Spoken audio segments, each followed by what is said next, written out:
enregistrement. Voilà, donc je vous propose qu'on démarre. Bonjour à tous, très heureux de vous accueillir pour cette deuxième session de webinaire.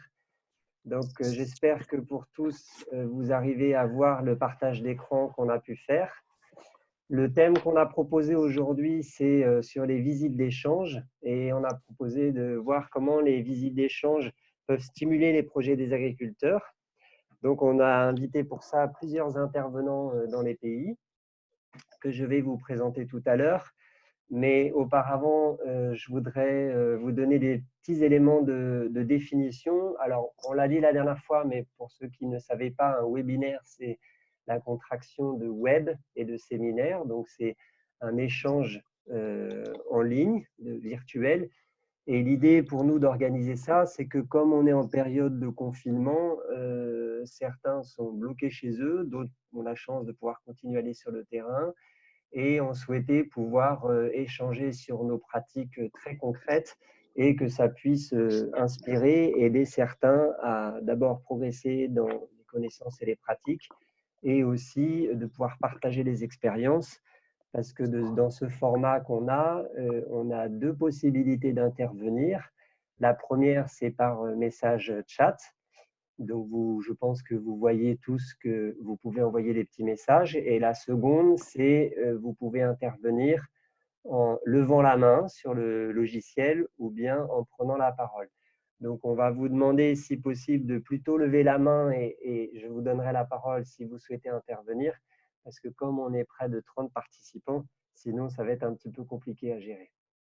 Voilà pour les règles de base. Lorsqu'on a eu cette séquence de préparation, finalement, on s'est dit que c'était important de donner quelques éléments de définition de ce qu'était la visite d'échange. Et je remercie en particulier Paul-Henri Doublier, là, que je vais présenter tout à l'heure, mais administrateur de FERT, mais qui nous a un peu rappelé les éléments essentiels des échanges pour un élu, pour un agriculteur. Donc, ce qu'on a retenu, la définition d'échange, c'est une action. Ça, vous le trouvez dans le dictionnaire. Hein, c'est action ou fait de donner une chose et d'en recevoir une autre en contrepartie. Donc, il y a vraiment dans l'échange une idée de partage avec les autres. Et pour un producteur, et ça, c'est Paul-Henri qui nous le rappelait, ce qui est important, c'est avant tout de se tourner vers son entourage. Et il insistait beaucoup sur cette échelle locale, les voisins, l'OP local, et éventuellement un peu plus loin lorsqu'on ne trouvait pas les solutions localement, pour partager ses problèmes et trouver des solutions ensemble. Voilà. Donc ça, c'était un peu pour poser ces éléments de définition et pour répondre un peu à cette question de comment on peut faire des visites d'échange qui sont utiles, efficaces pour les producteurs. On a proposé à 4 intervenants d'être présents aujourd'hui. Peut-être je vais les laisser se présenter. Ça me permettra de vérifier que les micros fonctionnent bien. Donc, Paul-Henri, je te laisse la parole peut-être pour te présenter. Donc, Paul-Henri Doublier, administrateur de FERT et agriculteur en Beauce, c'est la région centre, voilà, le sud de l'Eure-et-Loire. Merci. Sylvia, Madagascar. Bonjour à tous, moi c'est Sylvia, responsable de formation au CFL. Très bien. Andou, à Madagascar toujours. Bonjour à tous, moi c'est Andou, je suis le coordinateur de Cap Maracas. C'est la structure spécialisée sur le conseil à Madagascar. Très bien. Et enfin, nous aurons l'intervention de Jules au Burkina Faso.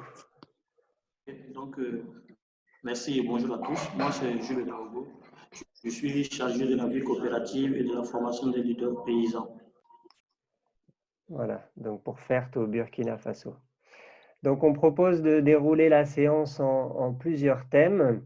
Le premier thème pour vraiment bien appréhender cette question des visites d'échange, c'est d'abord partir des besoins des producteurs. Et donc, on écoutera tout à l'heure Paul-Henri sur son expérience et son témoignage. En deuxième thème, on va regarder comment on prépare et comment on anime la conduite d'une visite d'échange. Et on donnera la parole à nos collègues Andou à Madagascar et Jules au Burkina, qui vont nous partager les bonnes pratiques qu'ils ont pu avoir. Et enfin, on demandera à Sylvia de nous montrer comment on anime un bilan de visite d'échange et comment, à partir d'un bilan, on peut réussir à mettre en pratique les projets des agriculteurs. Voilà. Et enfin, on proposera une petite synthèse des échanges de cette séquence. Bon, pour rappel, on essaiera de tenir à peu près 1h30 et vous aurez, à chaque thème, vous aurez l'occasion de poser vos questions. Donc, pour le premier thème, qui nous a semblé l'élément le principal, le plus important, c'est comment on peut bien prendre en compte les besoins des producteurs et des OP. Et donc, on a pensé que c'était important de laisser la parole à un agriculteur, puisque c'était les premiers concernés. Et on propose donc d'interroger un peu Paul-Henri, à la fois pour son expérience d'agriculteur, mais aussi d'élu agricole. Alors, Paul-Henri, d'abord, on voulait demander un peu, quand on parle de visite d'échange ou d'échange pour toi, pour un agriculteur, un élu, qu'est-ce que ça t'évoque? Avant peut-être de dire ce que ça m'évoque, raconter comment je suis rentré dans la visite d'échange. Quand je me suis installé agriculteur, je revenais du Cameroun où j'avais passé 5 ans. Donc, redébarquer en France et rentrer dans le métier d'agriculteur, je me suis tout de suite aperçu que j'étais un petit peu, entre guillemets, déconnecté. Donc, il fallait que je me remette dans le bain et dans l'ambiance agricole voilà, de ma région. Donc, j'ai été voir, j'avais un groupe, j'avais un organisme qui me suivait, qui m'avait aidé à m'installer au niveau de ma gestion et de mon projet. Et donc, il y avait un technicien. Et je me suis vite rendu compte que voilà, je n'y arriverai pas, j'y arriverai pas tout seul. Et de par mon expérience voilà, au Cameroun, j'avais beaucoup ressenti le besoin du contact, de l'échange avec d'autres. Je travaillais dans de la formation agricole au Cameroun. Donc, avec ce technicien, je lui ai dit, mais ce serait bien si voilà, on se mettait à plusieurs pour voilà, réfléchir ensemble et voir ensemble toutes nos problématiques d'agriculteurs. Et il m'a dit oui. Donc, il y avait déjà des groupes qui existaient. J'ai tapé à la porte, mais les groupes ont dit bah, nous, on est déjà organisés et tout. Non, on n'a pas besoin de toi.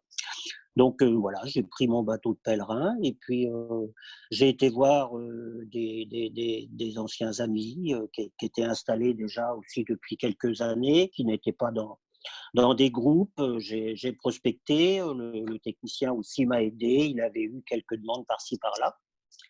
Et au bout d'un certain temps, on s'est retrouvés à une douzaine ou une quinzaine, voilà, à vouloir travailler, échanger ensemble sur notre métier, sur nos problèmes de métier, sur nos techniques.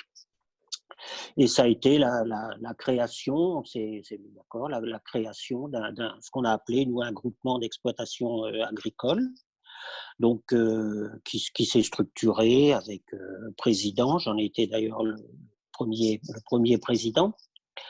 Et on s'est tout de suite aperçu que ce qu'on appelle vraiment la visite d'échange de terrain était indispensable, déjà pour se connaître. Donc, on a été les uns chez les autres, visiter nos exploitations. Et puis après, pour nous, la saison de culture qui va, on va dire, du mois de février au mois de juillet, août, on a organisé ce qu'on appelle des tours de plaine. On allait les uns chez les autres pour échanger dans un premier temps sur ce qu'on faisait, nos techniques, nos pratiques. Donc voilà, ça a été le démarrage de ce groupe et qui est vraiment dans l'esprit de ce qu'on appelle aujourd'hui la visite d'échange, c'est-à-dire le contact entre producteurs. Et ce contact se faisait bien sûr entre nous, mais aussi avec l'appui du technicien qui nous suivait, donc soit au niveau technique, aussi un petit peu au début de la gestion. Voilà un petit peu la genèse de notre projet, de notre groupement d'exploitation agricole. Et pourquoi je vous raconte cette histoire? C'est parce que je pense que c'est vraiment déjà le premier point, c'est la motivation et l'envie de producteurs de se regrouper et de se rencontrer pour pouvoir échanger. Parce que sinon, j'ai envie de dire, l'agriculteur dans son champ, il est tout seul. Et puis, s'il y a des problèmes qui surviennent, il peut se gratter la tête, mais voilà, il ne pourra peut-être pas les résoudre tout seul. Et le fait d'être ensemble, un autre va pouvoir lui dire « Ah ben moi j'ai eu le même problème, j'ai fait ceci, j'ai fait cela ». Donc c'est à mon avis les bases de la visite d'échange, la motivation d'agriculteurs, de producteurs, accompagnés par un technicien pour donc échanger sur leur métier, sur leur production, sur leur gestion, etc. Voilà un peu, Joseph, ce que je voulais dire en introduction. Merci beaucoup, Paul-Henri. Nos collègues du Burkina sont à plusieurs derrière un ordinateur et nous demandent si tu peux parler un peu plus fort pour les prochaines questions. Donc, on voit bien que tu as eu un parcours assez long, hein, depuis le temps où tu t'es installé en revenant du Cameroun jusqu'à aujourd'hui. En particulier, aujourd'hui, tu as pris des responsabilités d'élu agricole, notamment au niveau de FERT, qui t'a permis à ton tour d'accueillir des visites d'échange de nos collègues qu'on accompagne dans les pays avec FERT. Et notamment l'année dernière, en juin 2019, tu as accueilli une visite d'échange de techniciens et élus malgaches sur la thématique de la pomme de terre. Qu'est-ce que tu en retires? Qu'est-ce que tu peux nous en dire de ces visites un peu croisées?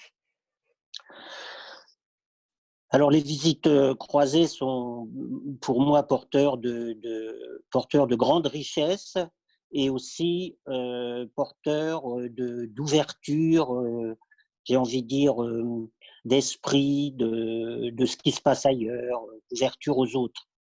On s'enferme assez rapidement dans ces champs, dans des certitudes, comme quoi notre modèle et la façon dont on fait, voilà, c'est le meilleur, c'est comme ça qu'il faut faire, c'est comme ça qu'on y arrive.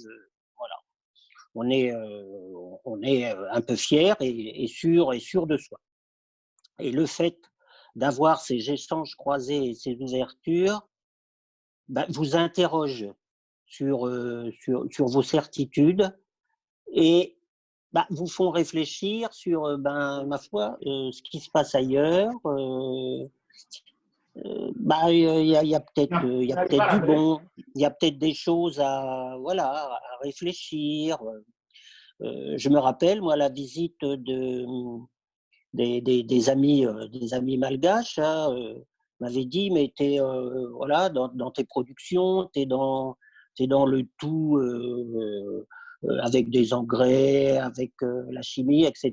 Est-ce que voilà, tu ne penses pas que nous, on fait autrement, on recherche beaucoup sur voilà, l'agroécologie, les produits plus naturels, etc.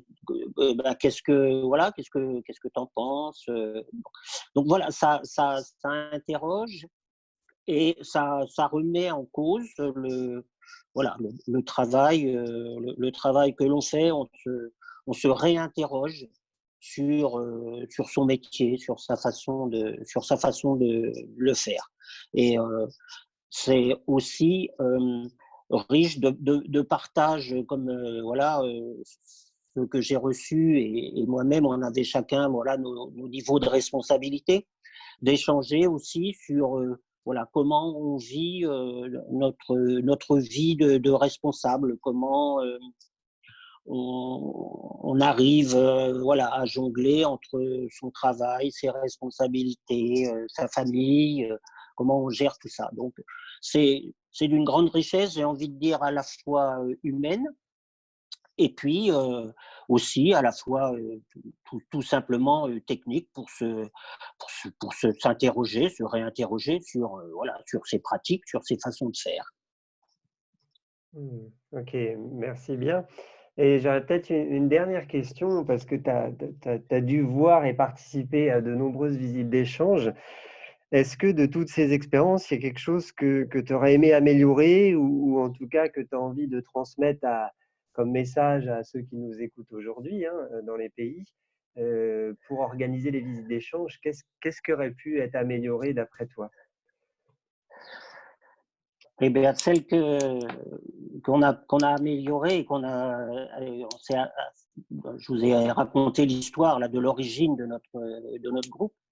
On s'est vite rendu compte que entre guillemets de vivre entre nous là, on était quasiment essentiellement des garçons, il n'y avait qu'une femme agricultrice, de vivre nos visites d'échange entre nous au niveau technique, au niveau gestion.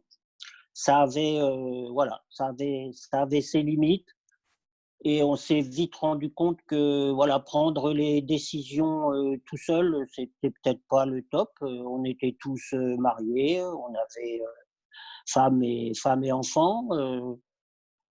On a ressenti assez rapidement le besoin voilà, de l'implication du couple dans ces visites d'échange. Alors, pour tout ce qui était visite technique dans les champs, bon, c'était les producteurs qui étaient concernés, mais j'ai envie de dire, toute la partie plus gestion, réflexion sur nos investissements, nos orientations de production et tout ça, c'était vraiment intéressant de pouvoir le partager donc avec nos femmes en couple. Et je pense que ça a été très porteur, parce qu'après on a même été un petit peu plus loin, on a vraiment réfléchi ensemble, on a dépassé le fait uniquement du travail technique de l'exploitation et de sa gestion. On a été plus loin dans la réflexion sur l'éducation de nos enfants, la vie de couple, etc. Donc j'ai envie de dire, on a prolongé voilà, la visite d'échange purement terre à terre, les pieds dans ses bottes. Voilà, c'est ouverte à un travail de réflexion sur nos vies de famille, sur voilà, notre vivre ensemble. Et j'ai envie de dire, on a mis un peu de temps, voilà, à découvrir ça. Et j'ai été agréablement surpris lors des échanges que j'ai eus à Mada, donc avec les groupes de producteurs, de voir que c'était un élément qu'ils avaient, voilà, qu'ils intégraient très rapidement. Alors peut-être aussi parce que les femmes sont plus impliquées que chez nous dans le travail des champs, mais je pense que c'est voilà, c'est une bonne chose de travailler tous ensemble, hommes, femmes, voilà, au progrès de ses exploitations, de sa vie de famille et de son vivre ensemble.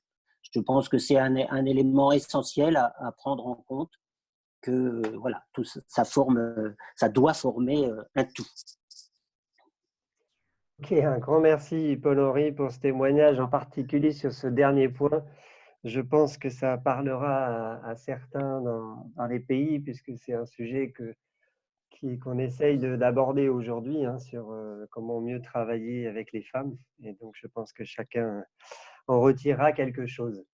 Merci bien, tu restes avec nous, même si je donne la parole aux autres, puisque je pense qu'on va avoir des questions. Donc, je vous propose, sur l'intervention de Paul-Henri, hein, sur les besoins des producteurs, d'écouter vos questions. Vous pouvez les poser soit par le chat, hein, soit vous levez la main et on sera ravis de vous donner la parole. Et Paul-Henri, tu pourras répondre directement. On écoute vos questions.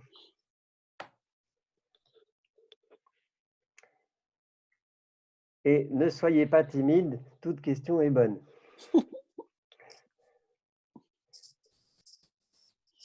Et Paul-Henri n'est pas quelqu'un de compliqué. Tout à fait. Oui, Léocadie, on t'écoute. Ok, c'est pour relancer lancer le mouvement. Bonjour Paul-Henri et Joseph. Bonjour. J'avais une question, en fait, je me posais, c'est par rapport aux visites que vous faites là en France notamment. Est-ce que c'est toujours avec un technicien ou est-ce qu'il y a des visites aussi un peu plus spontanées ou même organisées, mais juste entre producteurs? Eh ben, juste, c'est bien. Dès le début de notre organisation, on a souhaité justement avoir ces deux sortes de visites, de visites d'échange entre nous et puis avec les techniciens. Souvent, on alternait un peu, j'ai envie de dire, une fois sur deux. Et la visite entre nous, c'était pour être voilà, suffisamment libre dans nos échanges et se poser voilà, les questions sans qu'on ait besoin d'un avis de technicien.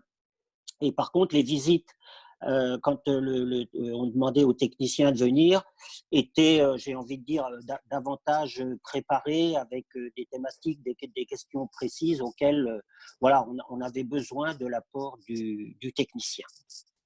Donc, on avait vraiment ces deux parties. Merci beaucoup. Il y a une question de Ange du CEFEL à Madagascar.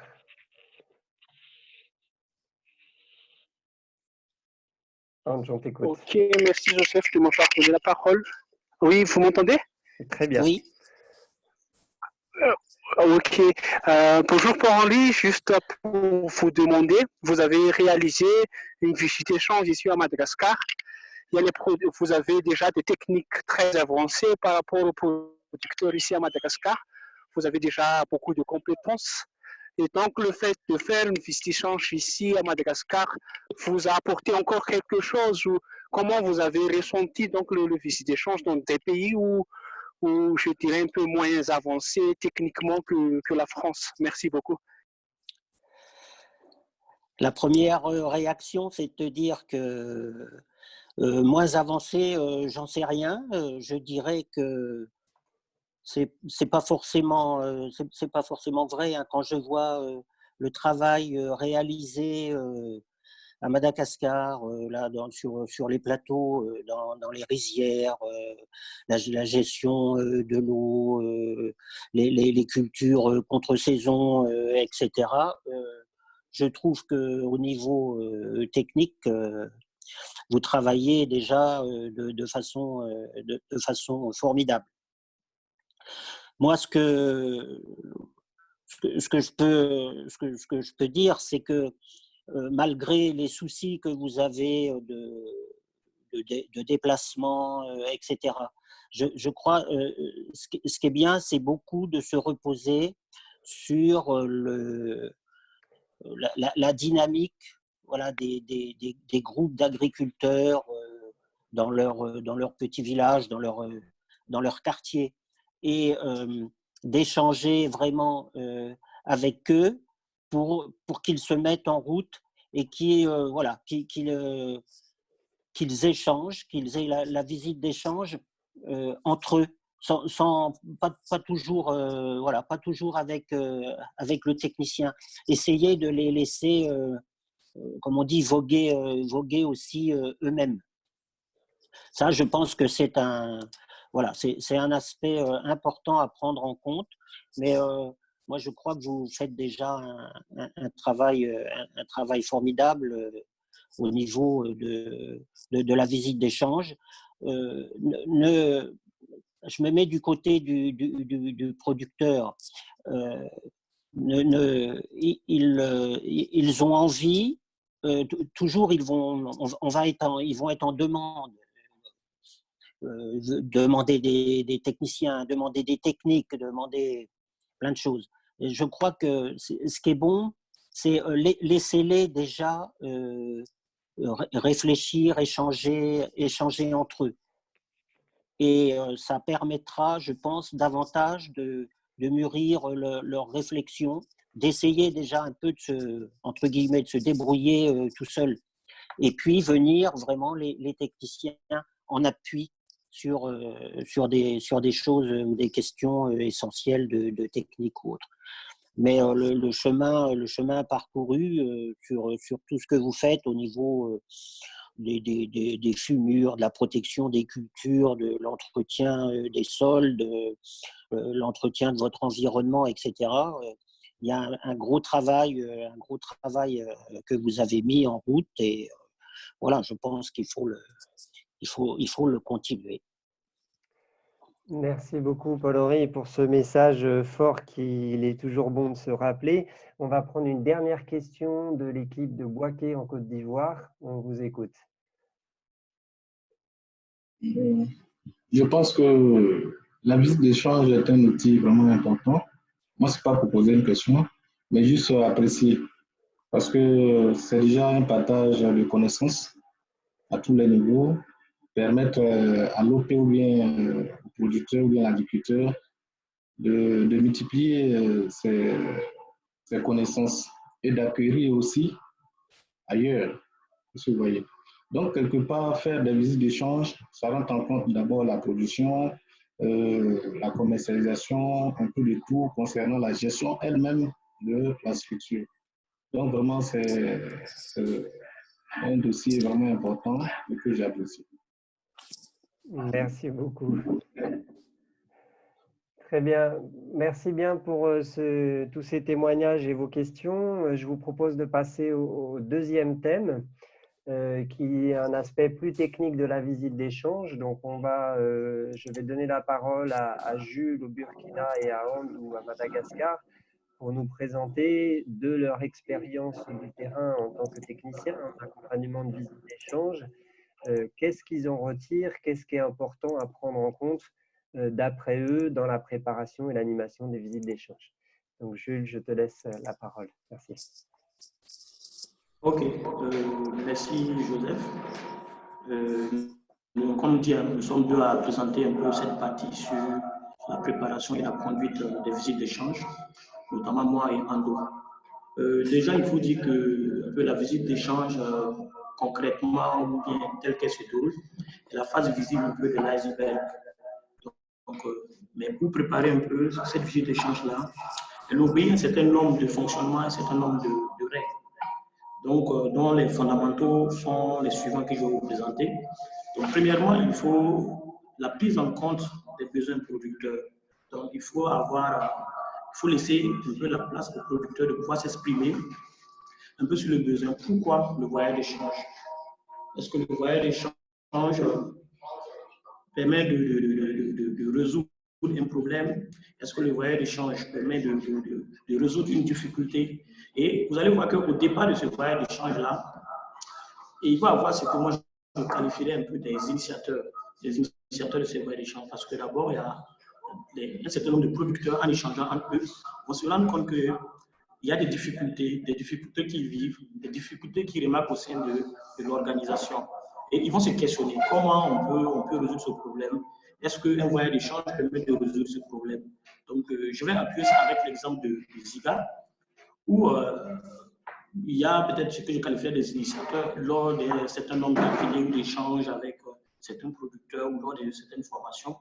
Voilà, ils se sont rendus compte que eux, ils avaient un problème d'approvisionnement en engrais parce que les autres avaient un dispositif propre à eux qui fonctionnait. Mais eux, par exemple, ils avaient un seul dispositif, c'est-à-dire qui passait via l'Union provinciale. Donc, c'est-à-dire que lorsque c'est uniquement que l'Union provinciale qui les dotait en engrais. Et cette quantité, lorsqu'elle venait, soit elle venait en retard, ou soit elle était de mauvaise qualité, ou soit elle était insuffisante. Donc, ça, c'était une problématique qui était vécue par vraiment ces initiateurs-là.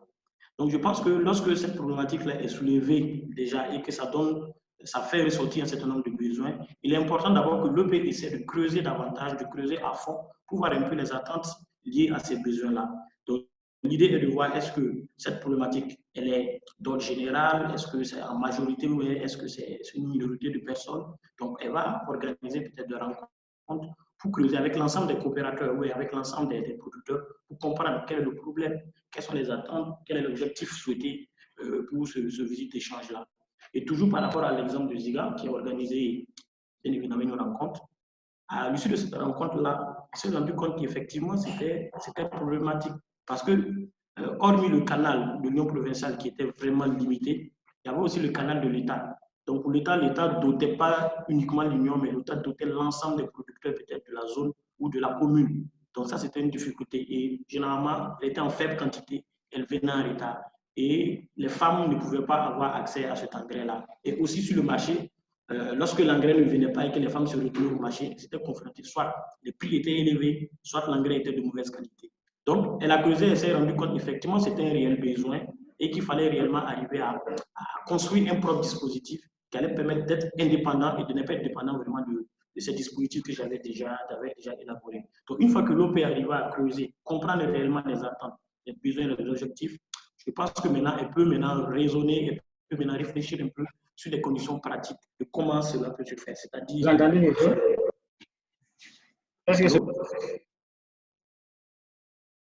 Allô?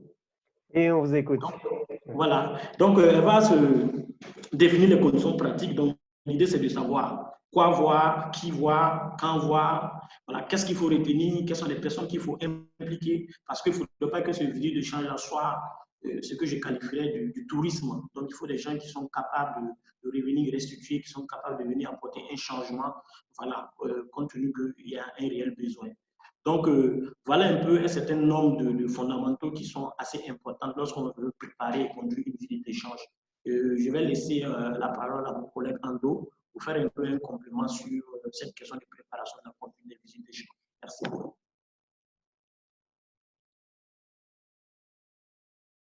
Merci Jules de m'avoir donné la parole. Donc, juste alors pour simplement de ce qui a été dit tout à l'heure, c'est la visite d'échange, l'objectif de visite d'échange sont d'abord de se partager entre les producteurs sur les expériences, sur leur vécu, parce que chaque producteur, on sait qu'ils ont leur propre vécu au niveau de son exploitation. Et donc, c'est intéressant et c'est vraiment utile de connaître ce qui s'est marché bien et qui également, s'il a eu des échecs, pour partager à leur père. Donc, c'est l'échange enrichit les expériences de l'un et de l'autre par les observations directes sur le terrain, sur le champ, l'écoute et les discussions entre les producteurs également, les échanges directement par des démonstrations sur les bonnes pratiques. Mais également, un échange crée également les liens entre ces producteurs qui travaillent sur les mêmes filières, de se connaître, mais également, par exemple, ici à Madagascar, il est assez difficile qu'un producteur puisse rencontrer d'autres producteurs qui sont un peu éloignés. Et c'est l'organisation d'une telle visite renforce vraiment ce lien et pourra aboutir à l'émergence d'un groupe entre producteurs dans une même commune ou vraiment dans une zone au niveau régional. Et enfin, donc, les échanges entre producteurs également permettent de discuter sur les fonds des problèmes sur une filière. Par exemple, on va prendre comme la culture de pommes de terre. C'est avec les visites d'échange que les producteurs puissent discuter sur les problèmes, sur les semences, comment ils peuvent acquérir les bonnes semences saines. Donc, ça crée des services autour de cette filière et qui pourra également être l'embryon d'une stratégie sur cette filière. Merci pour cette présentation. Je redonne la parole également à Jules pour vous présenter ce prochain slide. Ok, merci Ando. Et voilà, un peu pour résumer un peu les propos de Ando. Il faut noter que la préparation de la conduite des échanges là, un peu suit à ces différents éléments cycliques comme vous pouvez voir sur le schéma. Donc, premièrement, c'est vraiment la prise en compte des besoins des producteurs. Donc, il faut réellement arriver à creuser, à savoir est-ce que ce voie d'échange là répond à une difficulté, est-ce qu'elle répond réellement à un besoin, quel est le souhait. Et il faut aussi arriver à quelque part que l'OP arrive à formaliser ses objectifs, arrive à formaliser ses attentes, arrive également à définir quels sont les éléments sur lesquels ils aimeraient discuter, ils aimeraient voir un peu en échangeant avec ses confrères. Voilà. Une fois que cela est compris et que plus ou moins c'est mis sur du papier, ce qu'on pourrait appeler des thèmes de référence qui va servir un peu de guide pour les échanges pour ne pas aller en déphasage avec les objectifs ou avec les attentes de l'OP. Un élément important également, c'est sur le choix des participants. Voilà. Donc, l'OP doit travailler à ce que les participants qui iront à ces visites d'échange-là puissent être capables, dès le retour, de pouvoir apporter une innovation, apporter un changement et arriver à appliquer ce qu'ils sont allés apprendre avec les frères. Donc, et pour cela, ça tient compte aussi d'un certain nombre de règles, notamment la prise en compte du genre, donc notamment les jeunes, les femmes, les jeunes, et également la prise en compte de la fonction que les personnes occupent dans l'OP, également aussi la prise en compte de la capacité des personnes à pouvoir réagir, à pouvoir poser des questions, à pouvoir mettre en pratique peut-être ce qu'ils ont vu. Et toujours pour revenir sur le cas de l'exemple de Ziga, lorsqu'ils ont défini un peu les critères de participants, parce que Ziga, c'est une OP qui contenait plus d'une centaine de coopérateurs, ils ont décidé de prendre uniquement que 12 personnes. Voilà, et ces personnes-là provenaient de différentes zones, donc notamment de différents villages, parce qu'ils sont un peu découpés en zones et les zones sont composées de villages. Donc, pour qu'il y ait une certaine représentativité des différents membres, voilà, lors de ce voyage d'échange-là. Parce que dès le retour, que ces personnes-là puissent être capables de restituer ce qu'ils ont vu, d'être capables de restituer ce qu'ils ont appris et de pouvoir aussi construire un dispositif propre à eux. Donc, également, ils ont choisi des personnes qui sont membres du bureau, avec un certain nombre de compétences, avec un certain nombre de qualités.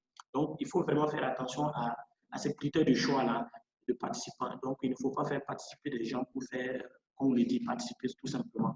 Et enfin aussi, le troisième élément que j'aimerais ajouter avant que mon collègue nous prenne la parole, c'est aussi le choix de la structure.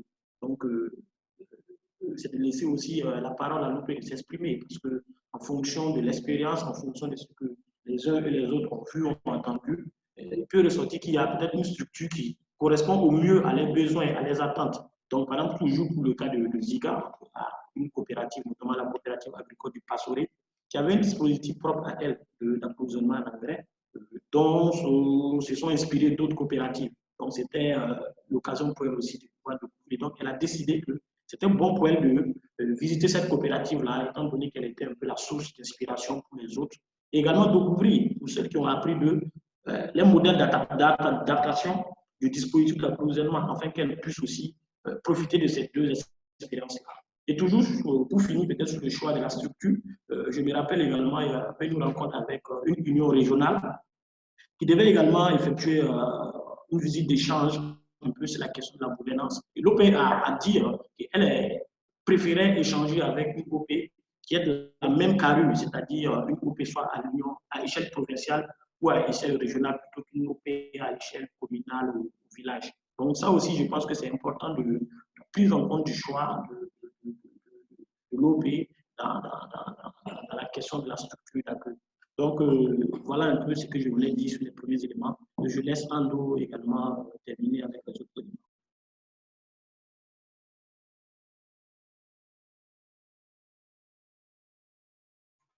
Oui, Ando, on t'écoute pour la suite. Merci, merci Joseph. Donc, je continue sur l'organisation logistique. En fait, ce qui est vraiment important, c'est que la préparation d'une visite d'échange est vraiment nécessaire pour que la visite se passe bien. Tout d'abord, les deux parties doivent être en connaissance des objectifs et des attentes de chacun pour que les échanges c'est riche également. Il y a des apports de l'un et de l'autre. Mais également, les visites d'échange peuvent se différencier également selon les cas. Il y a des visites d'échange dans une même localité où c'est beaucoup plus facile de faire, d'accompagner les visites d'échange, de faire des visites d'échange. Et là, on a beaucoup de temps de discussion, donc on peut traiter beaucoup de sujets. Et lorsque il n'y a pas beaucoup de déplacements, donc les producteurs, eux, ils peuvent vraiment se partager et même faire des pratiques directement sur le terrain. Pour les visites d'échange qui a besoin de déplacement, par exemple, de provincial, comme on dit Jules tout à l'heure, ou régional.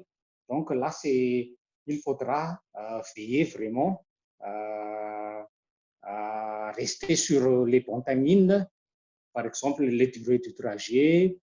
Et lorsqu'on est sur terrain, les partages des paroles, les visites d'exploitation, les échanges et également, il faudra gérer donc tout ce qui est, par exemple, s'il y a des pratiques, il faudra que les matériels qui devraient être utilisés sont déjà prêts pour ne pas perdre du temps dans l'organisation de la visite. Juste pour un cas concret qu'on a vécu ici, donc on a fait une visite organisée, une visite d'échange dans une autre région, mais au cours de la visite, donc, il avait eu un problème du transport de la voiture qui nous a transportés. Donc, ça a dû retarder tous les visites, également décaler les visites sur terrain avec les producteurs. Donc, les visiteurs n'ont pas eu tout le temps de discuter entre eux. Donc, ils étaient un peu déçus. Donc, c'est ça que je pense qu'une bonne logistique favorise vraiment un bon état d'esprit des producteurs et qui contribue vraiment à la réussite de cette visite. Donc, il est vraiment important de bien voir et de bien organiser sur cette logistique. Et pour terminer, donc, c'est comment on va gérer les échanges si on est vraiment au cœur de l'échange. Donc il y a quelques principes à savoir pour une bonne conduite de l'échange. C'est que vraiment, il faudra se respecter mutuellement parce que comme on est beaucoup à participer, donc il faudra écouter les autres également. Si on prend les paroles, d'être bref et d'aller directement sur le point qui sont à discuter, se focaliser vraiment sur les objectifs et les attentes.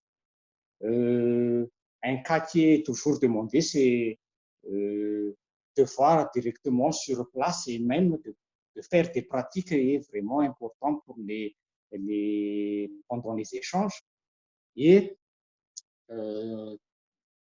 d'animer, de faire des séances de questions-réponses pour faciliter entre les producteurs comment ils gèrent ou comment ils ont fonctionné et de faire une synthèse qui sera traitée vraiment après par celui-ci sur comment animer, faire la restitution. Donc, sur ce, merci pour nous avoir écoutés. Donc, Jules et moi, on est prêts à répondre également à ces éventuelles questions ou remarques. Merci beaucoup Andou et Jules. Donc on a bien compris tous ces petits partages d'expériences pratiques. Vous avez mené de nombreuses visites d'échange à Madagascar et au Burkina au service des producteurs. Donc je propose, si de la même façon que pour Paul-Henri, n'hésitez pas à poser vos questions soit sous forme de chat, soit en levant la main, s'il vous plaît, pour qu'on vous donne la parole. On commence avec une question de Jérémy. On t'écoute, Jérémy. Merci Joseph, merci Ando et Jules. J'avais une question à vous poser par rapport au choix des participants et donc sur la manière dont ça se fait. Comment vous gérez l'aspect dans votre expérience, comment vous avez géré l'aspect qui peut être de créer un ressenti au sein d'un groupe, au sein d'une organisation, que certains participent et d'autres pas. Est-ce que ça c'est arrivé et dans ce cas-là, comment vous l'avez géré? Voilà. Merci. Ok. Ando, si tu me permets, je vais réagir, ensuite tu feras des compléments. Ok, merci Jérémy pour ta question.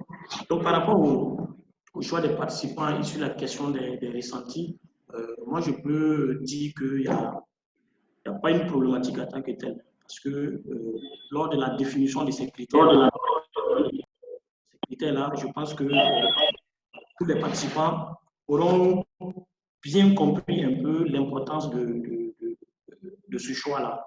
Parce que si vous prenez des personnes, je prends un exemple, si vous prenez des personnes qui doivent aller dans un voyage d'échange et qui sont incapables de poser des questions, qui sont incapables de venir restituer, qui sont incapables de venir peut-être mettre en pratique si jamais il s'agit d'un voyage d'échange sur des aspects pratiques. Vous voyez, c'est comme si ce voyage d'échange-là a servi uniquement que de tourisme. Voilà. Donc, je pense qu'eux-mêmes, ils sont conscients de ça et ils reconnaissent qu'effectivement, ils vont le faire parce que je peux partager une expérience avec vous. Il y a une OP, on a eu une rencontre qui a dit que, mais à partir de maintenant, toutes celles qui vont participer et qui seront incapables de venir dire ce qui s'est réellement passé, de venir restituer concrètement ce qui s'est réellement passé, ou mettre en pratique ce qu'ils ont vu, ils ne vont plus participer parce que ça ne sert à rien d'aller. Par exemple, d'autres vont participer à une rencontre, on leur posera la question, oui, qu'est-ce que vous avez vu? C'était joli, la salle était climatisée, ou bien le paysage était beau, il y avait beaucoup de monde. On voyait que ça n'apporte pas de valeur ajoutée à l'OP. Donc, je pense que l'OP va veiller à faire comprendre aux autres que ceux qui sont choisis, ils ne sont pas choisis parce que tout simplement, je ne sais pas, pour leur beauté ou bien pour leur intelligence. Et c'est parce qu'ils regardent un certain nombre de qualités, de compétences qui sera profitable à l'OP et à tous les membres. Donc, je pense qu'il n'y a pas de ressenti qui ressort. Et souvent, même ceux qui n'arrivent pas à comprendre réellement que c'est mieux de faire participer des gens qui sont capables de venir apporter une valeur ajoutée que d'amener des gens tout simplement qui vont aller observer du paysage et du coup. Voilà ce que. Merci Jules pour ta réponse. Comme il y a beaucoup de gens qui vont poser des questions, je propose que Ando réponde à d'autres questions après. Notamment, il y a Ida du CEFEL à Madagascar qui souhaiterait poser une question. On t'écoute, Ida.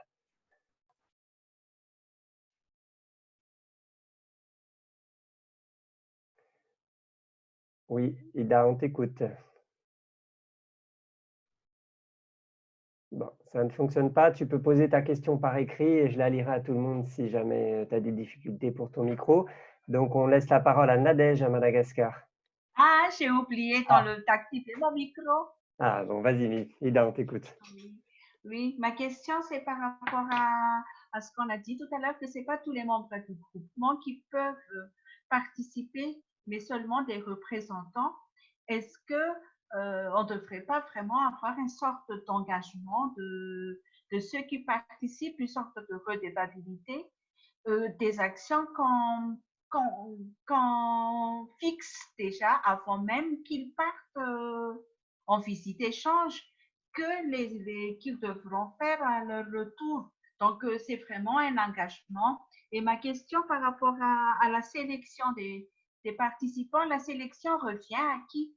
est-ce que c'est le technicien qui organise avec eux, qui décide à la fin parce qu'il connaît un peu les critères, ou est-ce que c'est aux membres de groupement qui vraiment prend la décision et par rapport à l'engagement des représentants après?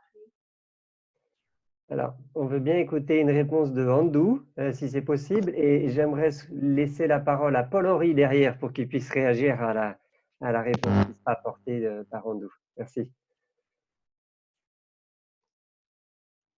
Oui, donc, pour répondre à Ida, c'est vraiment, en fait, le choix des participants, c'est vraiment au niveau de l'OP de base ou au niveau de sa structure qui un peu le dessine. Si il a des représentations, de représentants qui vont y participer. Donc, en fait, c'est justement au niveau de leur structure, ils font des engagements que, à leur retour, il faudra que les participants à de telles visites fassent des restitutions auprès de leur père, soit pendant les réunions entre eux, ou soit vraiment organiser entre eux également des visites de terrain ensemble pour partager ce qui a été reçu pendant les visites d'échange. Merci Andou. Est-ce que Paul-Henri, tu souhaites réagir? Oui, d'abord rappeler que les patrons, ce sont les producteurs. Alors bien sûr, le technicien, il a aussi des idées, il a des choses à faire passer, etc. Ça doit se faire de façon très, j'ai envie de dire, diplomatique. Mais ce n'est pas au technicien à imposer ses points de vue, son organisation, etc. Tout ceci doit se faire en bonne intelligence, mais sous la responsabilité des producteurs ou du représentant des producteurs, du président qu'ils ont élu, etc. Je pense que ça, c'est la première chose qu'il faut avoir en tête. Des fois, j'imagine, en tant que technicien, ça peut vous faire bouillir, entre guillemets. Mais si vous amenez des choses sans que les producteurs ou l'organisation des producteurs ne soit pas prête, ne soit pas respective, vous allez cogner sur un caillou. Et la deuxième chose importante, et que j'aime rappeler ici, il y a la base, l'organisation de producteurs de base. La visite d'échange, déjà, elle commence là, entre les producteurs d'un petit groupe, d'un village, d'un quartier. Là, il n'y a pas besoin d'une grande logistique, c'est simple, c'est facile. Les gens travaillent les uns à côté des autres, peuvent se regrouper facilement. Ça, c'est pas compliqué. Je pense que vous imaginez trop dans la visite d'échange l'étape supérieure, qui est nécessaire aussi, bien sûr, mais il faut que cette étape supérieure où l'on fait venir des présidents ou des responsables de base, voilà, sur d'autres lieux, sur des visites, etc. C'est bien, mais assurez-vous en premier lieu, avant de faire ça, que vraiment votre organisation, que l'organisation de base est solide, qu'il y ait du lien entre les membres à la base, qu'il y ait des échanges. Parce que si il y a dans le groupe de base qui marche comme ci, comme ça. Bon, il y en a un qui, entre guillemets, qui se débrouille un peu mieux que les autres, qui profite, mais après qui a du mal à restituer lors de son retour et tout, c'est un peu gâché. Donc, marchons par étapes, que l'organisation de base soit bien structurée, bien organisée. Vous, en tant que technicien, soyez suffisamment à l'écoute des producteurs pour voir si ça marche bien.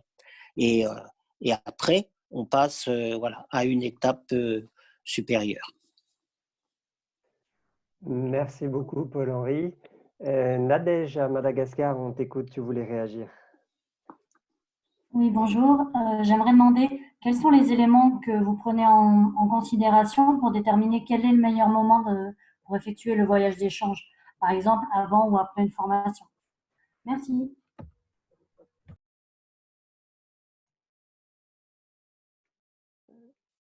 Est-ce que, Jules, tu veux réagir?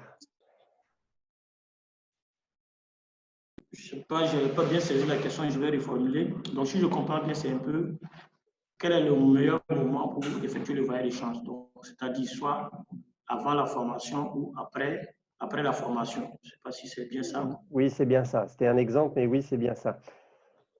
Ok, bon, ce qu'on a dit, hein, tout part d'abord du besoin du producteur. Et c'est en fonction de ce besoin-là qui va un peu cadrer un peu sur la thématique. Voilà, donc, je ne sais pas si c'est un besoin technique qui est assez pratique sur le terrain. Donc, se revoir un peu au sein peut-être de l'OP ou bien au sein des autres producteurs avec qui on aimerait échanger la période la mieux propice. Donc, ça ne va pas être une thématique, ce n'est pas trop une technique culturelle et on le fera en saison hivernale. Ça ne va pas se faire. Donc, je pense que c'est tenu compte aussi en fonction de la thématique là, va définir la période la plus propice. Je me rappelle aussi, il y a eu un voyage d'échange qui s'est passé, je pense que c'est Pisla qui allait à la Capiaco, où c'était sur un peu l'utilisation d'une batteuse motorisée. Et c'est un peu l'erreur aussi. Et lorsqu'ils sont arrivés, ils trouvaient qu'il n'y avait plus d'épis de niébé, puisque ce qui les intéressait, c'était un peu de voir comment la machine pouvait battre le niébé. Donc, ils sont arrivés. Et malheureusement, ça, c'est pour soulever un peu les difficultés. Hein. Malheureusement, ils sont arrivés à trouver qu'il n'y avait plus d'épis de niébé à battre. Parce que le village où on a décidé de faire les échanges entre les producteurs, la dernière quantité qui restait, la personne avait déjà battu ça la veille. Voilà. Donc, malheureusement, on est arrivé que pile poil, bon, la personne avait déjà fait. Donc, du coup, ils ont dit qu'un peu la batteuse était multifonctionnelle. Donc, c'était un peu, il y avait des semis de 1000. C'est ça qu'ils ont utilisé un peu pour montrer un peu comment fonctionnait un peu. Donc, je pense que la période propice pour le voyage d'échange va dépendre un peu de la thématique. Voilà, c'est ça qui va définir un peu la période propice. Merci beaucoup, Jules. Donc, on comprend bien que les visites d'échange doivent être en lien avec le calendrier agricole que l'on a dans les différents pays, les différentes régions des pays. On va prendre deux dernières questions. Paul-Henri, pardon, tu veux réagir et ensuite on prendra la dernière question de Tout va Madagascar. Paul-Henri, on t'écoute. Je ne sais pas si c'est un lapsus, mais c'était plus le terme visite d'échange qui était employé, c'était le terme voyage d'échange. Donc attention, ce sont des choses différentes. Il faut revenir à la définition qu'on a vue au début. Voilà, c'est vraiment un producteur se tourner vers son entourage pour partager des solutions. À mon avis, la visite d'échange, c'est autre chose. Donc voilà, je tenais à réagir sur ce lapsus de langage. Merci Paul-Henri. Vous remarquerez qu'on a fait le choix d'avoir des élus avec nous dans ces webinaires et on s'en félicite parce que ça nous permet de nous rappeler aux fondamentaux. Donc, on est une quarantaine de participants aujourd'hui à ce webinaire. Je pense qu'il faut tous qu'on écoute assez attentivement ce qui nous est rappelé par les élus puisqu'on travaille tous à leur service. Donc, je vous encourage à bien prendre en compte ces remarques. Touv, on va écouter ta dernière question avant de passer au prochain thème. Oui, peut-être pas une question, mais je vais apporter quelques éléments aussi par rapport à la rédaction du TDR pour vous partager aussi quelques expériences que chaque visite, chaque visite et échange doit être unique et non pas une copie-collée. Peut-être que c'est un piège donc pour les techniciens de faire un copie-coller de TDR. Pourquoi? Parce que des fois, les techniciens trouvent que le résultat donc d'une visite d'échange avec un groupement a bien fonctionné, il y a des bons résultats et les techniciens veulent donc répéter, reproduire donc ce TDR à un groupement qui semble un peu moins dynamique. Donc, je pense que chaque visite et échange, chaque TDR doit être unique. Et par rapport au choix des participants, oui, c'est vrai qu'il faut bien choisir les participants, qu'ils doivent être redevables, que la personne qui va participer aux visites d'échange doit être un bon rapporteur.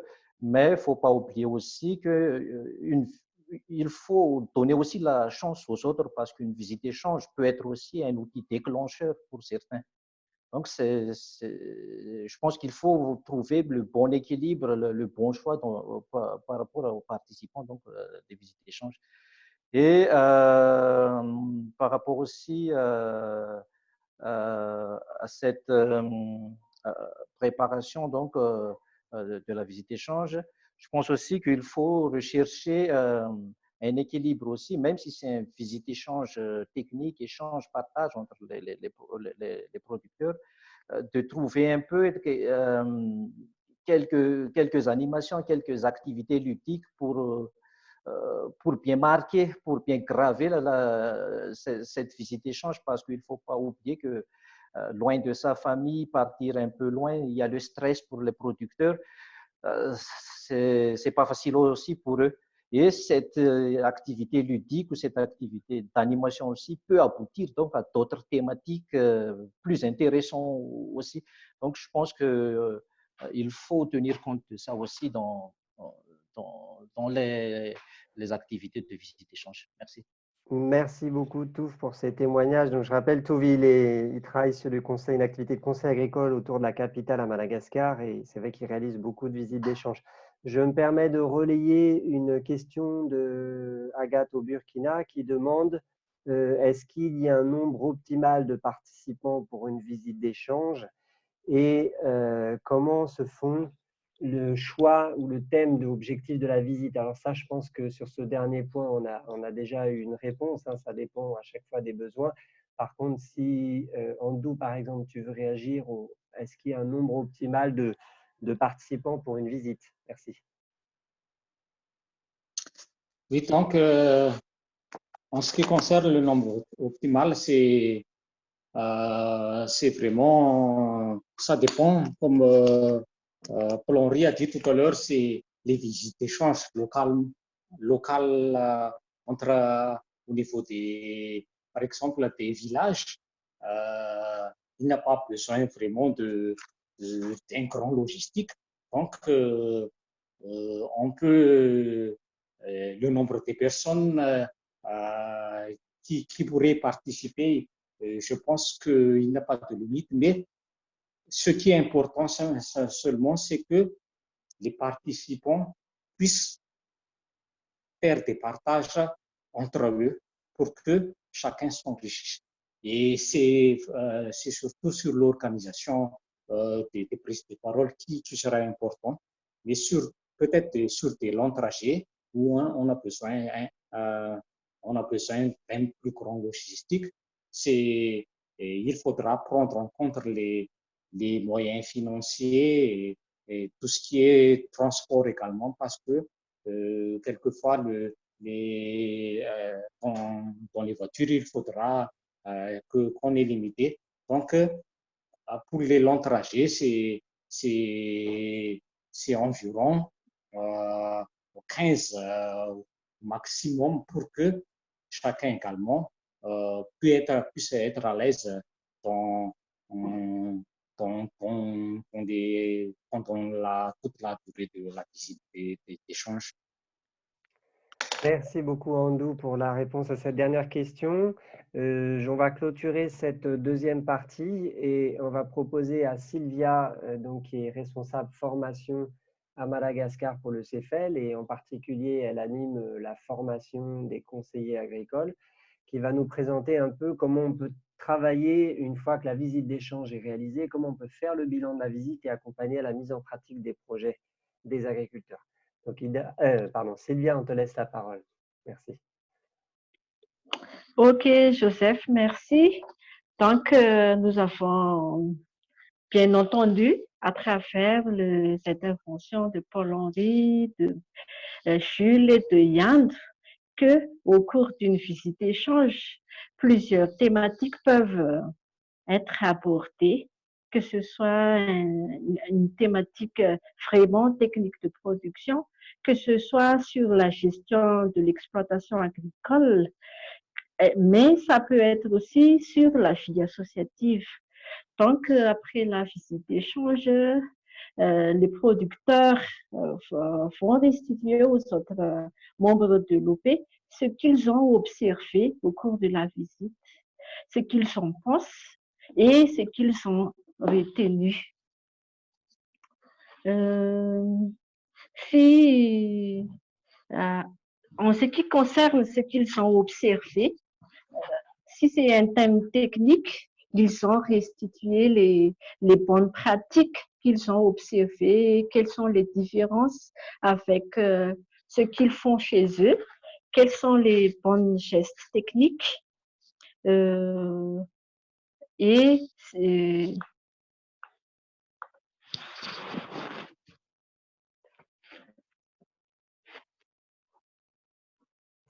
Allô, Sylvia, est-ce que tu nous entends encore? Oui. D'accord. Excuse-moi.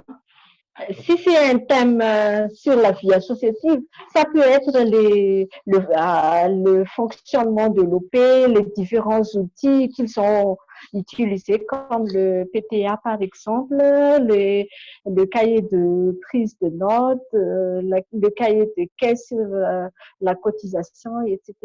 Donc, ils ont restitué tout ça auprès de membres de l'OP. Ensuite, comme suite à donner, ce qu'ils ont retenu au cours de la visite échange, ils réfléchissent après comment mettre en œuvre ce qu'ils ont retenu et ce qu'ils ont observé au cours de la visite échange. Je prends par exemple l'exemple d'une compost. Peut-être au cours d'une visite échange, ils ont observé comment fabriquer le compost. Et chez eux, en rentrant, ils essaient de discuter ensemble quelle matière première qui est disponible chez eux pour fabriquer le compost. Si au cours de la visite, ils ont trouvé du thé-frosia, par exemple, chez eux, peut-être il n'y a pas de thé-frosia, mais ils cherchent ensemble, échanger ensemble quelle matière on va remplacer le thé-frosia. Concernant le rôle de technicien, du conseiller, tout au long de la visite, il assure la facilitation lors de la restitution pour que ça ne parte pas dans tous les sens, mais pour que ce soit bien structuré. Il écoute et soutient également les producteurs dans les décisions et il repère et aide les producteurs dynamiques et motivés, c'est-à-dire les leaders à s'investir au sein de l'OP parce que ces leaders seront des sources d'apprentissage et utilisés comme des supports de diffusion. Le conseiller facilite également l'effet tache d'huile auprès des autres membres de l'OP. Donc, voilà un peu brièvement comment accompagne la mise en pratique suite à des visites d'échange. Merci de votre attention et si vous avez des questions, n'hésitez pas. Merci.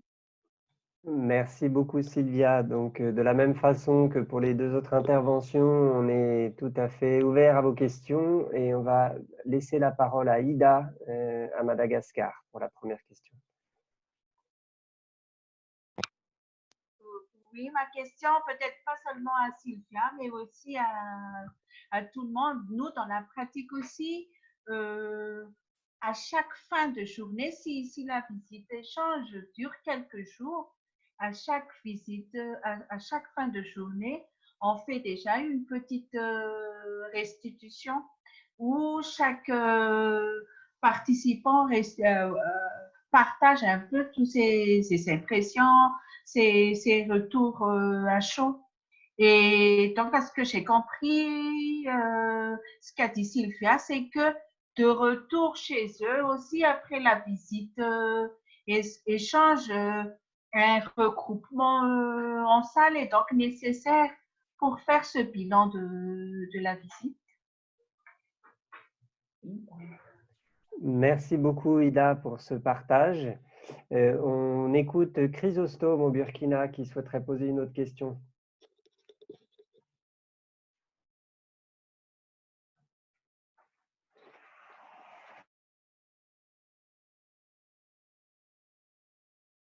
Oui, Chrysostome, est-ce que tu souhaites poser ta question?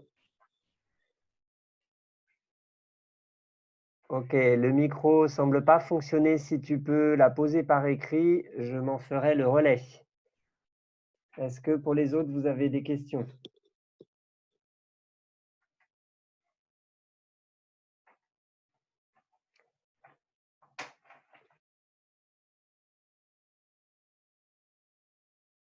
Très bien, je pense que la présentation a été suffisamment claire. Donc, s'il n'y a pas d'autres questions sur cette partie, je vous propose de faire une synthèse, ou de tenter une synthèse des échanges qu'il y a eu.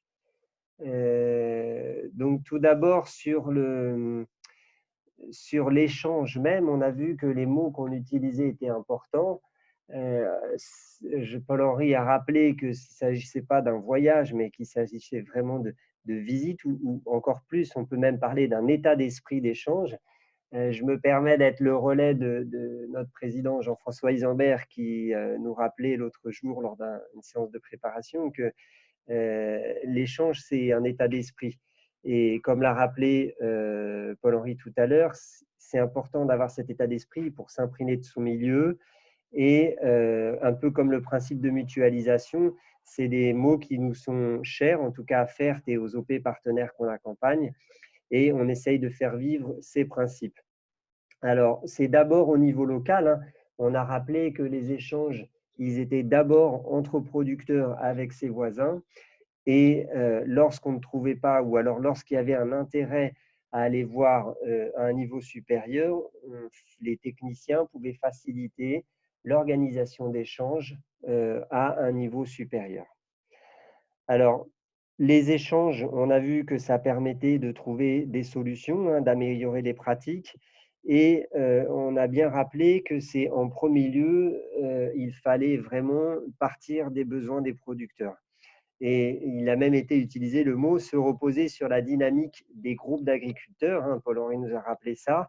Et donc, le conseiller vient en soutien de ces initiatives, de cette dynamique de groupes d'agriculteurs pour favoriser ces échanges ou pour prendre en compte, pour apporter tout un tas d'éléments logistiques pour favoriser les échanges.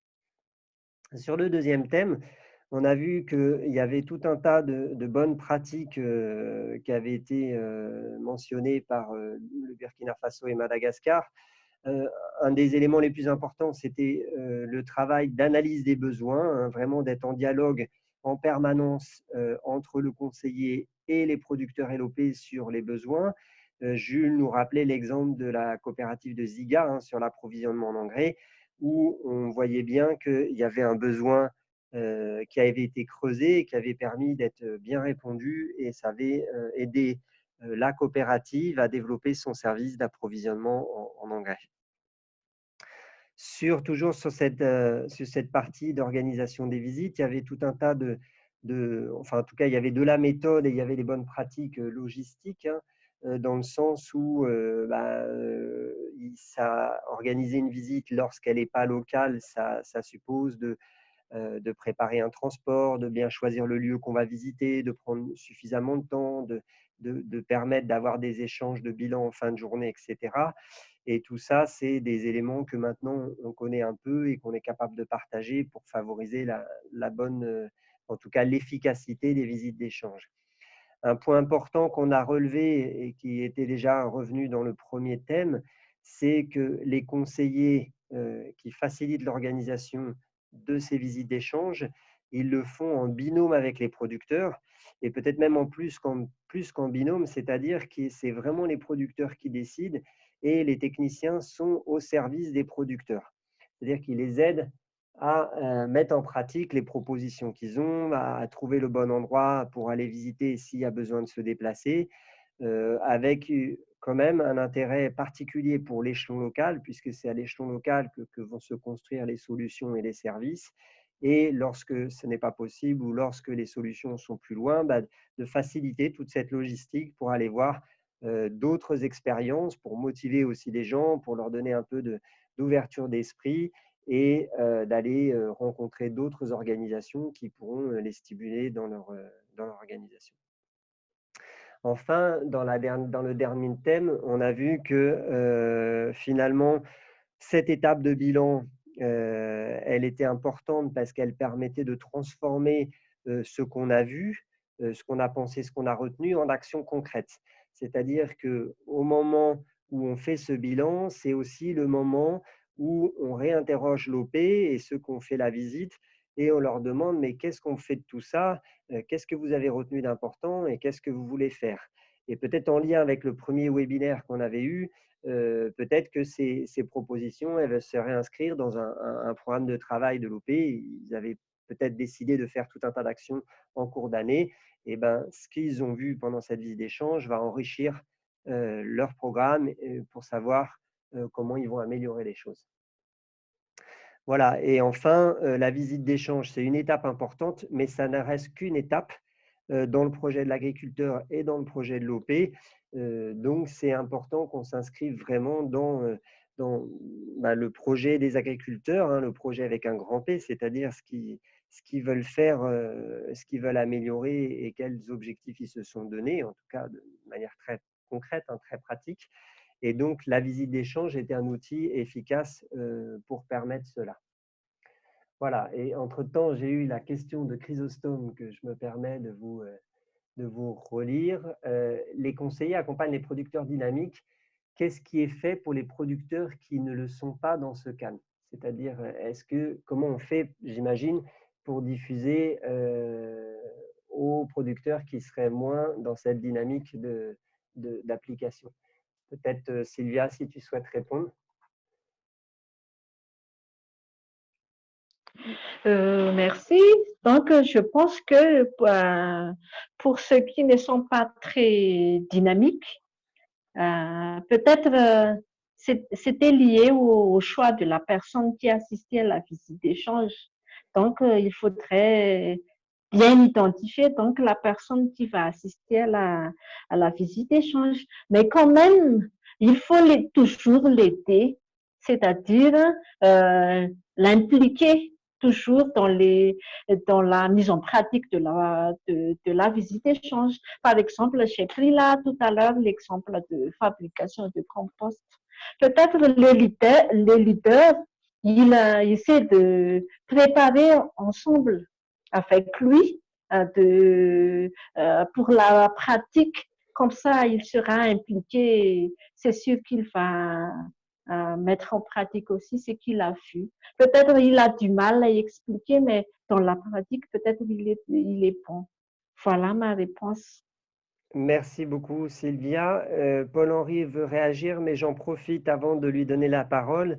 On serait intéressé pour vous tous qui participez là, à ce webinaire pour savoir quel message clé au singulier ou au pluriel, comme vous voulez, hein, quel message clé vous avez retenu de tout cet échange.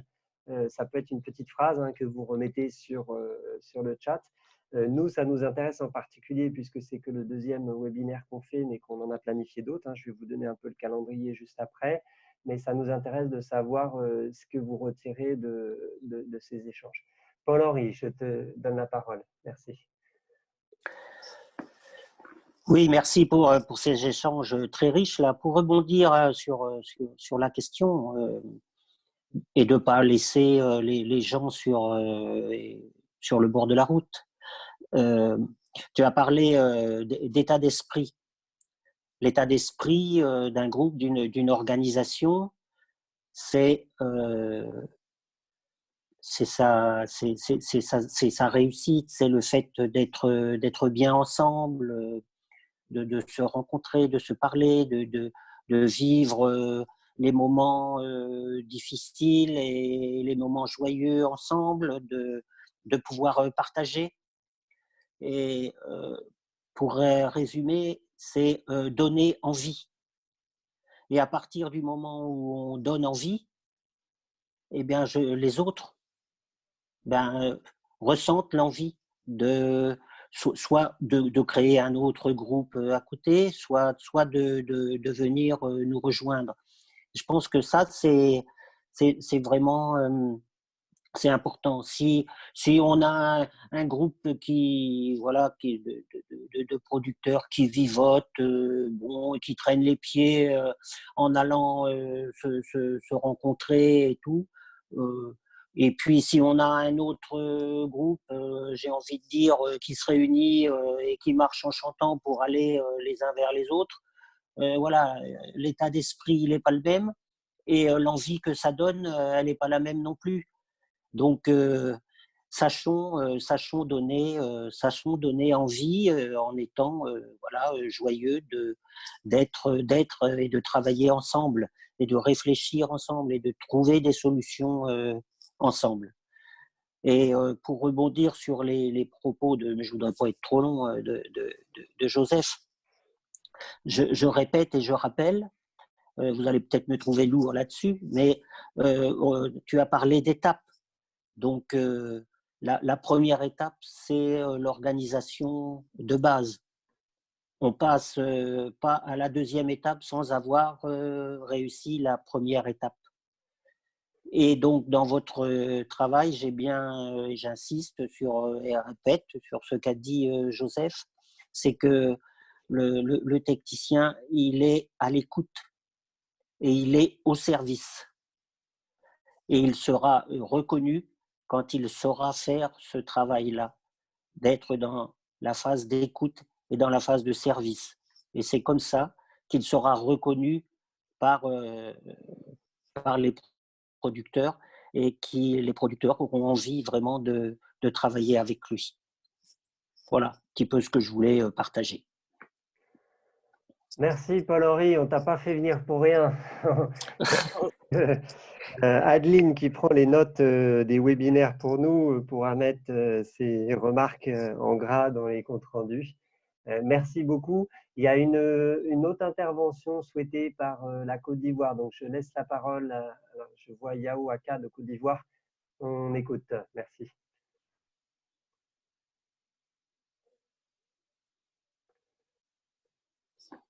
Oui, est-ce qu'on m'entend pour Côte d'Ivoire? Alors, si ça ne passe pas en audio, on peut poser la question par écrit et puis je la lirai à tout le monde. J'en profite pour remercier tous ceux qui mettent leurs commentaires par écrit, donc sur ce qu'ils retiennent de cet aspect visite d'échange. Je vais en lire quelques extraits pour ceux qui ne pourraient pas le lire. Mais globalement, on retient que la visite d'échange est différente de voyage d'échange. Que la visite d'échange, elle commence déjà à l'échelle du village ou entre villages proches, mais que ça peut poser question parce que dans certaines zones comme au Burkina, les producteurs disent qu'ils connaissent déjà ce que font les voisins et préfèrent aller découvrir dans d'autres régions d'autres expériences. Une remarque de Ibrahim de Burkina, il retient que tout est basé sur les besoins et les attentes des agriculteurs. Idem à Madagascar, on confirme ce message-là. Pour On dit également que la visite, elle a deux sens, hein, d'abord partager et ensuite recevoir. Et donc, c'est important d'être dans un esprit de partage. L'essence de la visite d'échange, c'est le contact entre les producteurs entre eux, mais aussi avec l'appui du technicien à l'écoute et au service d'eux. Ça, Paul-Henri l'a bien rappelé. L'échange se fait d'abord au sein du groupe avant de se faire à l'extérieur. Le message est bien passé. Il s'agit de partager les expériences entre les producteurs, créer des liens entre eux, trouver des solutions. Le technicien n'est qu'un appui pour l'OP, donc tout se fait pour l'OP et avec l'OP. Et au-delà des échanges techniques, il y a aussi l'échange de la vie de famille. Les visites d'échange sont un outil important pour le producteur pour partager ses pratiques et en connaître de nouvelles. Et enfin, réflexion par les producteurs eux-mêmes. Merci beaucoup pour tous ces messages qui nous permettent de voir que les messages passent bien, justement, des messages d'échange. J'en profite du coup pour vous dire un petit peu, la semaine dernière, lors du premier webinaire, on vous avait demandé les thèmes que vous souhaitiez voir abordés. Donc, vous nous aviez répondu par ordre de préférence un webinaire sur les outils économiques d'aide à la décision.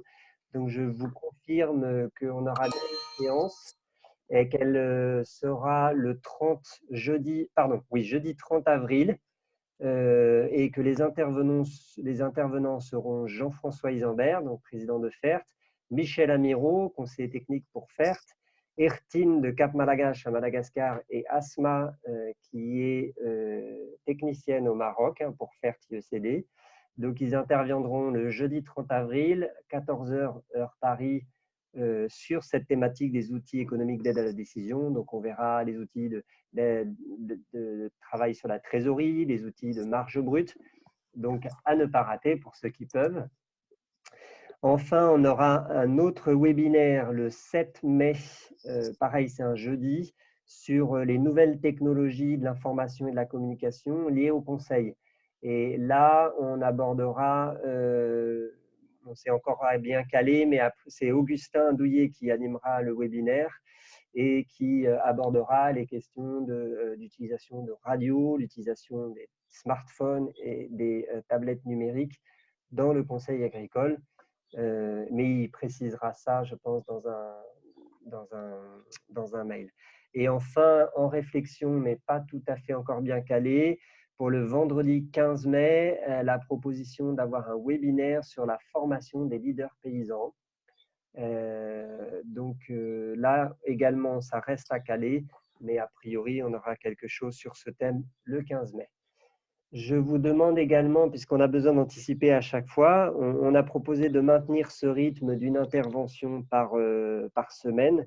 On pense que c'est important pour parler action, pour partager les pratiques, en particulier pendant ce temps de confinement.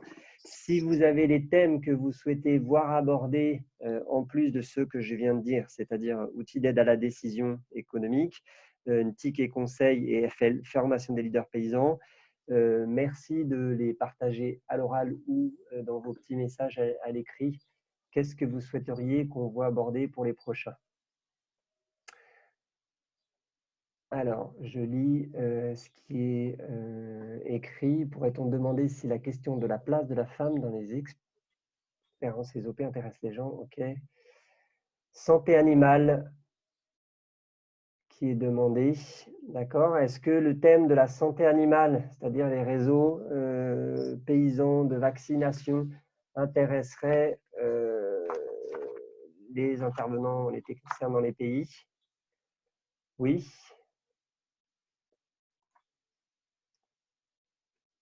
Est-ce qu'il y a d'autres sujets? L'autre fois, on avait abordé la proposition sur le stockage aussi, si ça vous intéressait.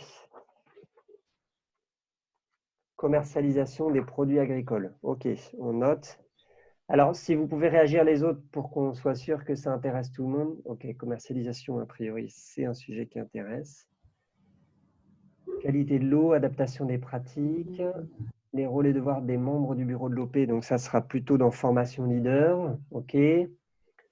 Agroécologie.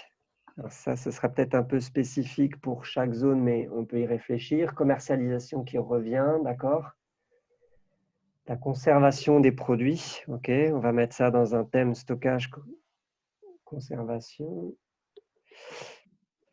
Ok, alors commercialisation, c'est le sujet numéro 1. Donc, on le met en tête de liste pour les prochains webinaires.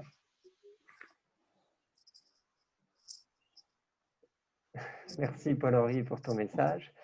Ok, donc commercialisation, stockage et conservation des produits qui viendrait en numéro 2. Il y a une question du Burkina qui demande si vous êtes intéressé en particulier par le rôle de la femme dans les OP.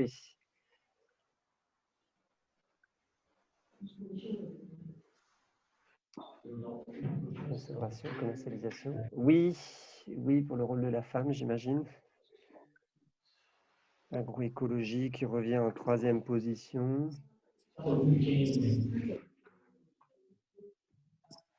Ok. Oui, bonne thématique. Ah, il n'y a que les femmes qui disent que c'est une bonne thématique, le rôle de la femme. On aimerait bien que les hommes réagissent aussi. Mais tant mieux que les femmes réagissent. On va demander à la femme de Paul-Henri de venir pour le prochain. Alors, formulation d'engrais organique à moindre coût pour les OP. D'accord. Pas de réaction boîtier. C'est bien les femmes. OK. Donc, on aurait un thème 4 pour les femmes.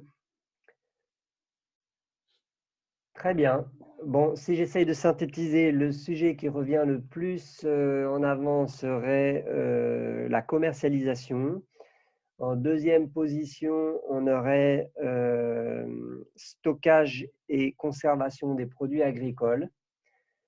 On aurait ensuite, je pense, à peu près au même niveau, agroécologie et le rôle des femmes dans les OP. Et enfin, on aurait santé animale. Je profite pour rappeler qu'on a fait le choix dans ces webinaires d'avoir des sujets très pratiques pour que ça puisse servir directement les techniciens qui nous écoutent et bien entendu les producteurs. Donc, on enregistre à chaque fois les webinaires pour qu'ils puissent être diffusés.